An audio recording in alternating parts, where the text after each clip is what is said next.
You know, tap water is one of those things that I think most people, including myself, really take for granted. I mean, you just set it up with a utility company, you make sure you pay the bill every month, you turn the knob, and the water comes out. However, hackers in other countries that want to do harm to America, they don't take that water for granted, and instead, they see it as a perfect weapon, a weapon that can be used to kill, injure, or perhaps dehydrate a fairly large area.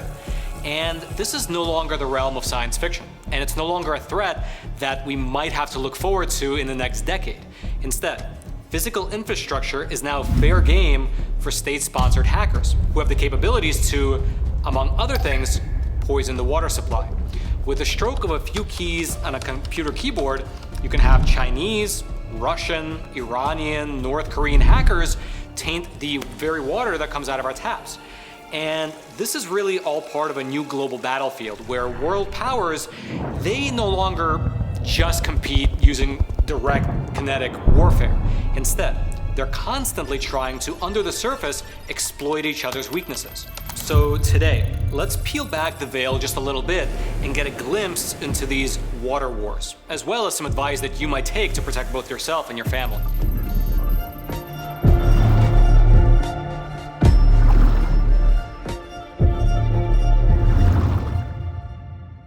Now, to start with, when most people, and I include myself in that boat, think about cybersecurity threats, well, it's often things like bank accounts, or our social security numbers getting stolen, or some government website getting taken offline, things like that, things isolated to the digital realm. However, more and more, it's become pretty crystal clear that cyber attacks are an actual real physical threat that can cause real physical harm because they have the potential to target real world infrastructure. The first case of this happening took place back in the year 2007. That was when a piece of malware called Stuxnet, which was most likely developed jointly by the US and Israel, was used to destroy several uranium centrifuges over in Iran. Basically, this piece of malware acted as a worm. It got onto the computers, and then at the appointed time, right at that appointed moment, it made the centrifuges spin so fast that they just lost control and exploded. The entire cyber attack, it ultimately resulted in about 20% of Iran's nuclear centrifuges getting destroyed. This was, at least from what is publicly known, the very first case of a state-sponsored cyber attack that successfully targeted physical infrastructure. And it's really pretty crazy if you think about it. Without a single airplane, without a single boot on the ground, without a single bomb, you had a virus that was created that caused the physical destruction of 1/5 of the nuclear facilities in a fairly large country. Although, as a disclaimer, I should mention that to this very day, the governments of both Israel and the US, they deny jointly developing this virus. However, there is a solid body of research that says otherwise, and if you want to dig a little bit deeper into this whole Stuxnet virus that started it all, well, you can look up Operation Olympic Games. It's ostensibly the code name of the secret government program that was used to develop that virus. Regardless though, getting back to the point, this case back in 2007, it became the first of many, wherein you had both state-sponsored as well as individual hackers using the tactic of cyber sabotage. In Europe, there have been quite a few notable cases. Back in 2008, you had a hacker over in Poland who was able to break into the railway computer system of a given municipality and forcibly redirect as well as derail several trains. It resulted in quite a few people getting injured. In 2014, there was a phishing attack that hackers used to gain the login credentials to a German steel mill, and once they got into the system, the hackers, they disrupted the control systems, shut down parts of the mill, which then subsequently resulted in serious damage to the mill's blast furnace. And then, more recently, shortly after taking Crimea, you had Russian hackers break into the power grid of Ukraine, and they caused massive blackouts as well as power outages right there during the freezing winter months. So that's Europe though. Let's focus our discussion on the US. In the year 2013, there was a cyber attack on a hydroelectric dam in New York State, which was likely carried out by Iranian-backed hackers.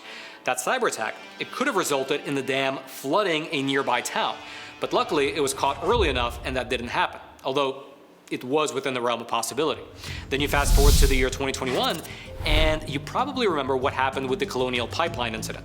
That was when a cyber attack shut down one of the largest pipeline networks in America and effectively it cut off most of the oil and gas to the eastern part of the country. Now, the suspected group behind that attack was DarkSide, a hacker outfit believed to be working out of Russia as a direct response to the Colonial Pipeline hack. You might remember that shortly afterwards, after the attack, Joe Biden actually spoke with Vladimir Putin over in Geneva.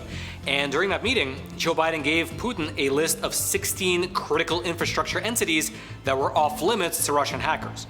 Now, on the one side, that's kind of a weird list to give your stated enemy, but that is what happened. The entities included on that list, they were services related to energy, water, healthcare, emergency services, chemical, nuclear, hydroelectric dams, and so on and so forth.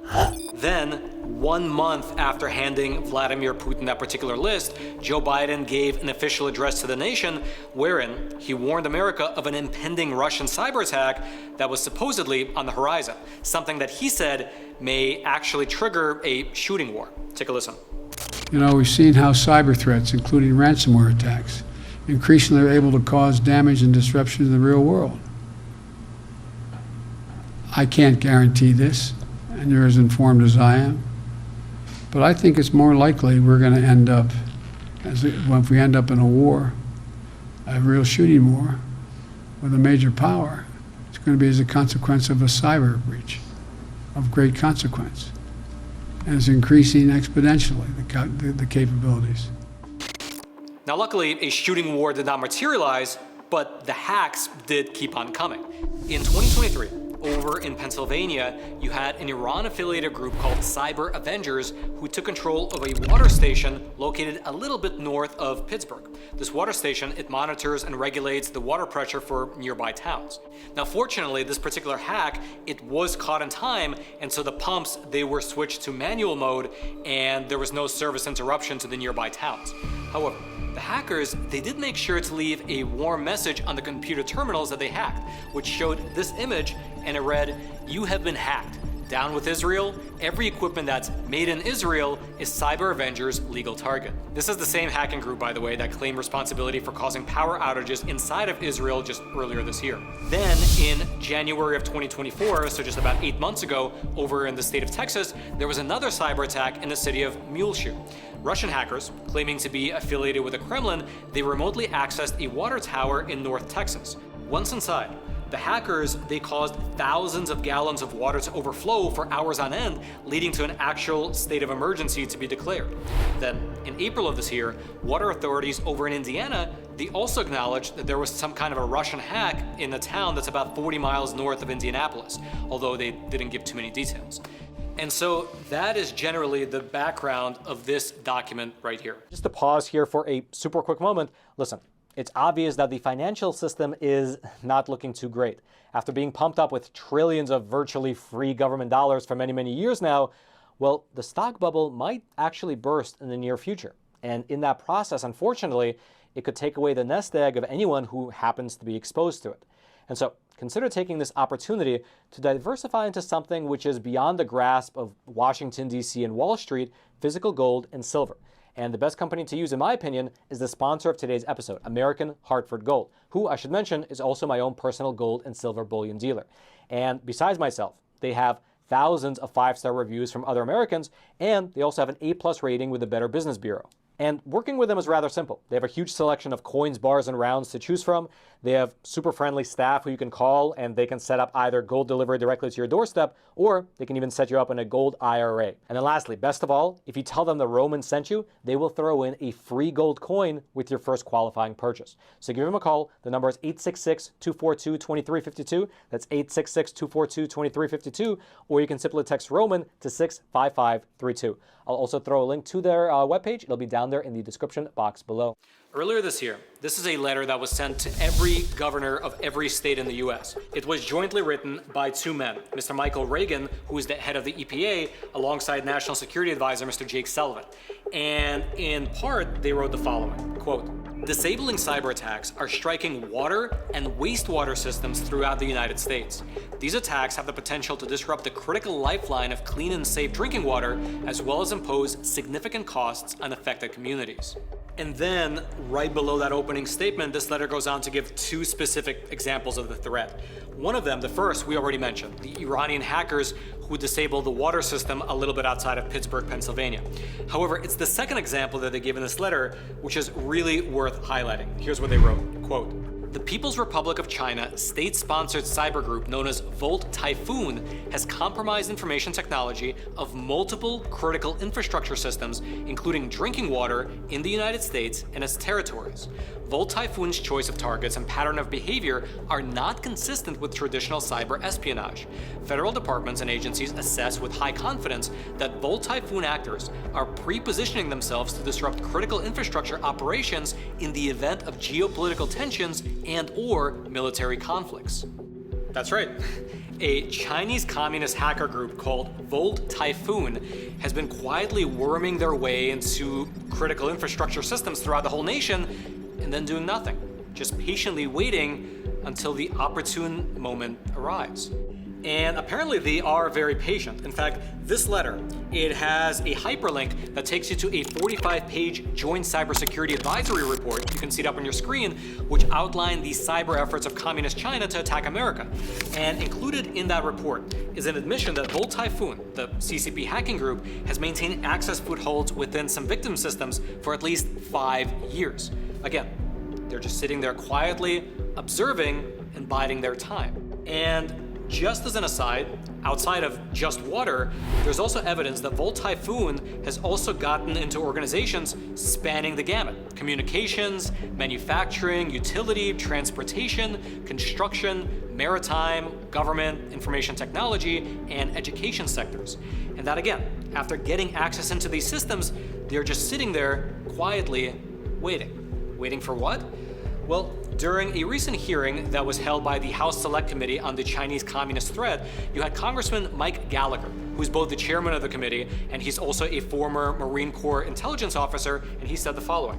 In the past few years, our intelligence and cybersecurity agencies have discovered that the CCP has hacked into American critical infrastructure for the sole purpose of disabling and destroying our critical infrastructure in the event of a conflict over Taiwan, for example.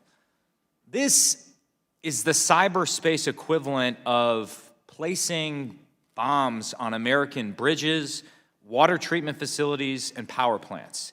There is no economic benefit for these actions. There's no pure intelligence gathering rationale. The sole purpose is to be ready to destroy American infrastructure, which would inevitably result in chaos, confusion, and potentially mass casualties. Also, during that very same meeting, you had Mr. Christopher Wray, who is the head of the FBI, add this. There has been far too little public focus on the fact that PRC hackers are targeting our critical infrastructure, our water treatment plants, our electrical grid, our oil and natural gas pipelines, our transportation systems, and the risk that poses to every American requires our attention now. China's hackers are positioning on American infrastructure in preparation to wreak havoc and cause real-world harm to American citizens and communities if and when China decides the time has come to strike. And so that is the general threat.